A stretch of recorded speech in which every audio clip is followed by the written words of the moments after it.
5 units ng Black Hawk helicopter i-deliver na sa Pilipinas sa susunod na buwan.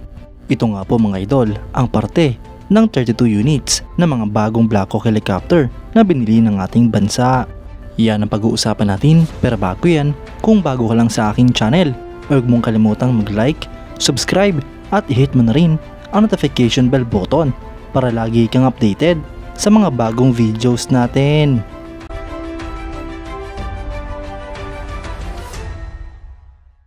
Ang ikalimang S-70i Black Hawk Combat Utility Helicopter na patungong Philippine Air Force ay namataang sumasailalim sa flight testing sa Mielec, Poland noong May 8, 2024.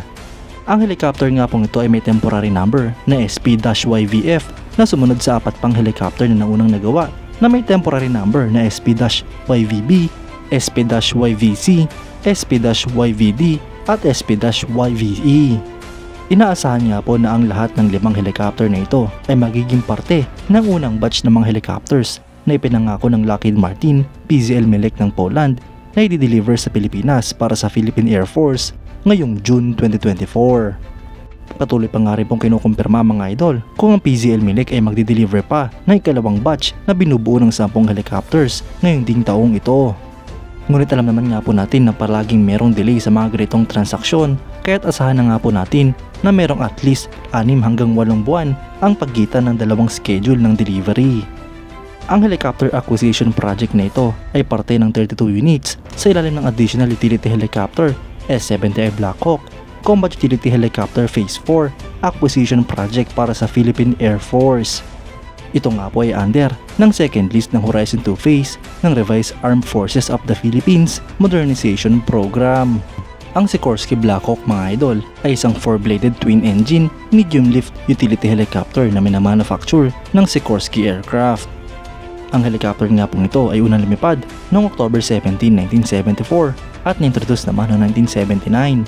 Sinimulan nga po itong i-produce noong 1974 hanggang sa kasalukuyan at meron na nga pong mahigit sa 5,000 units ang mga naggawang ganito.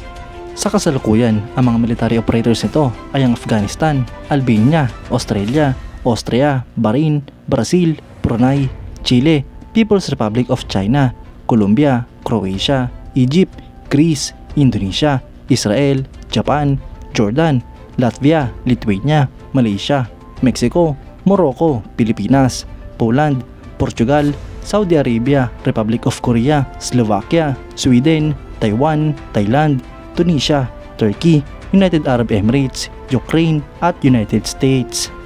Ang helicopter nga pong ito ay pinapalipad ng 2 piloto at 2 crew. May capacity nga po ito hanggang sa 1,450 kilograms, may habang 19.76 meters, fuselage length na 15.27 meters, width na 2.36 meters, at height na 5.13 meters.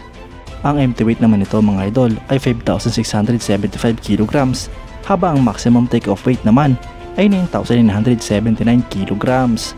Sa power plant naman mga idol ay pinapagana nga po ito ng 2 General Electric T700GE 701CRD turboshaft engines.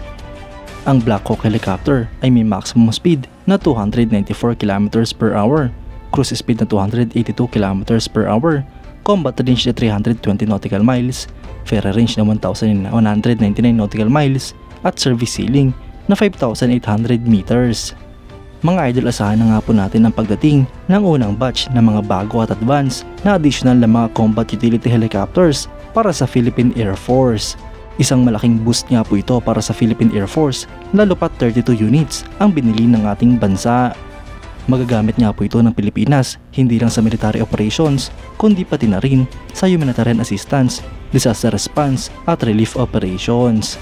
Sa pagtatapos nga po ng acquisition project na ito ay marami pang proyekto ang magbubukas tulad ng acquisition para sa mga multi-role fighter aircrafts. Ito nga po matagal lang inaantay ng ating bansa at sana nga po ngayong taon ay ma-finalize na ang pagbili sa mga eroplanong ito. Kayo mga idol, anong masasabi nyo? Comment down below for your thoughts and opinions. At yan nga lang po ang pag-uusapan natin ngayon mga idol. Maraming salamat sa panonood. Huwag nyo rin kalimutang mag-like at subscribe bilang suporta sa ating channel. Mabuhay kayo mga idol!